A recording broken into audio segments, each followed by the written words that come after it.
اللهم مع أنفاس هذا الصباح لا ترد لنا دعاء، ولا تخيب فينا رجاء، ولا تسكن أجسادنا داء، ولا تشمت بنا الأعداء، وادفع عنا يا الله بقدرتك المحن والبلاء. اللهم آمين. اللهم آمين يا رب العالمين.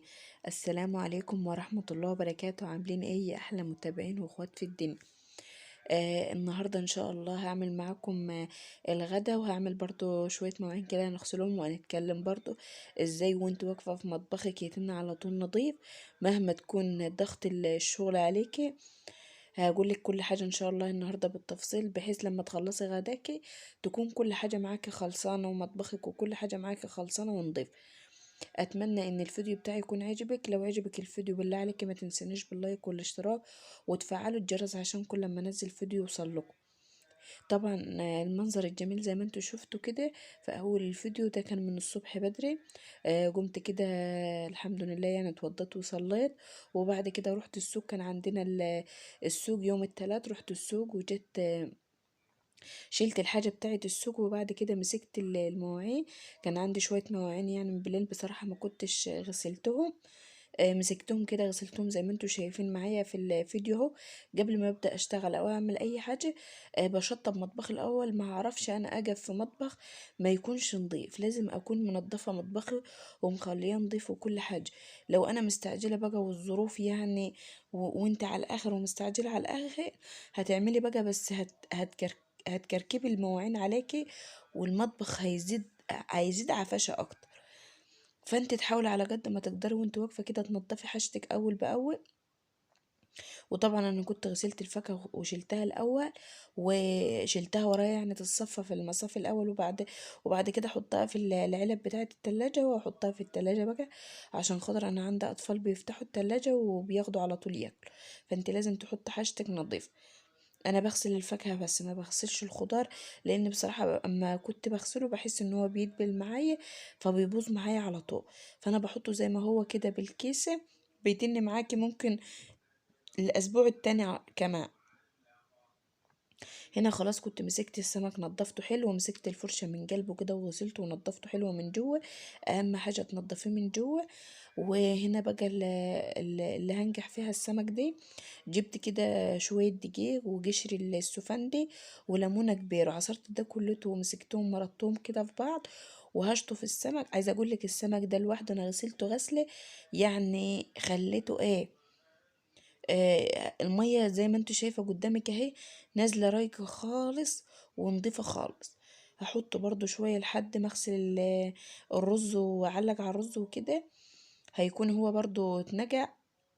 وانت بتجليه مش هتحس بأي ريحة زفارة، أي ريحة زفارة مش هتطلع، أي ريحة زفارة ولا أي حاجة. بس هنا طبعا بغسل الحاجة على طول اول باول حواليا. لازم تخلي حاجتك على طول اول باول كده. لو انت غسلت الصحن اللي انت بتشتغلي فيه اول باول، هتحسي ان انت بتشتغلي براحة، وهتحسي ان انت معلكيش ضغط في الشغل. فهتقومي تشتغلي كده وانت مبسوطة، ما عندكيش ضغط في الشغل ولا كده. فانت المعون اللي تغسليه، حط كده علبة في ريحك، املاها شوية صابون كده، وكمليها بالمية. وبعد كده حط السفنجة اللي انت بتغسلي بيها المواعين في قلبه، وامسكي اغسلي على طول. ده هيوفر عليكي صابون، وهيوفر عليكي ان انت كل شوية تحطي صابون ومجهود، وفي ثانية تقومي شادة السفنجة ودعكة على طول وكفية في ريحك على طول. لما الحاجة تتصفى براحتها بتقومي ايه، حطهم في المكان بتاعهم على طول. مشي بالترتيب كده وبالراحة، وانتي ان شاء الله مش هتحسي يعني بعذاب في المطبخ ولا كده. هتخلصي مطبخك وهتخلصي الغدا وكل حاجتك حواليك نضيف. يدوبك بس ايه البوتاجاز اللي تغسليه حواليكي، وان كان الصحن بتاع الغدا بعد الغدا على طول تغسلهم على طول اول باول. بس هنا خلاص سبت بقى السمك يتنجح شوية، وجبت شوية رز كده اغسلهم حلو الاول. لازم تغسلي الرز حلو لحد ما المية بتاعته تبقى بيضة خالص وشفاف. بعد كده هتجيب طبعا الحلة اللي انت هتحط فيها، وطبعا بتحط له اللبن او ميه. شوية لبن كده لو عندك شوية لبن، لو عندك حتة قشطة. مش متوفر عندك حاجة اعملي بقى بالمية. لو انت عايزة تدسيه بقى عبيه كده في برام حلو كده، وحط اللبن بتاعك وشوية الملح ومعلقة صغيرة معلقة كبيرة من الزيت والسمنة، وزجيه في الفرن. احلى رز معمر تاكليه. خلاص هنا خلاص كنت علقت على الرز. والسمك برضو كان خلاص كنت غسلته وخلصته يعني ونضفته خلاص، ومسكته كده دعكته حلو برضو تاني، وحطيته كده في المصفى يصفى. هنا بقى هجليه. عايزه اقول لكم ان الكيسه دي فيها دقيق من مره تانية يعني كنت بجلي فيه. كان فيها دقيق وكنت حاطه عليها معلقه كبيره من النشا، وكنت حاطه شويه كزبره وشويه كمون، وشوية ملح كده عشان الدقيق معاكي يبقى متبهر وحلو في الغلاف بتاع السمك. ودي طبعا الخلطة اللي انا بعملها وبجهزها معايا. بحب احط منها في اي حاجة بصراحة، في الطبيخ في اي حاجة. الخلطة ديت فيها توم مفروم، فيها كمية كبيرة من التوم، وفيها شطة حمرا، وفيها فلفل اخضر، وفيها خضرة، وفيها كمون، وفيها كزبرة، وفيها فلفل اسمر. فيها حاجات ياما. انا بجيب المكونات دي كلها وبضربها في الكبة، وبعبيها كده في برطمان او اتنين، وبستخدم منها لأي حاجة، لسلطة لطبيخ. بحط حتة منها صغيرة بس على الأكل، بتخلي الأكل جميل.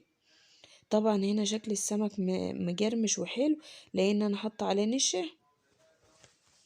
طبعا الدقيق اللي بيفضل معاكي اوعي ترميه، بتعبيه في كيسه كده وتعجديه وتعملي بيه لتاني مره، بيبقى حلو معاك لان طبعا بيبقى على نشا وحاجات من دي. اوعي ترمي حاجه.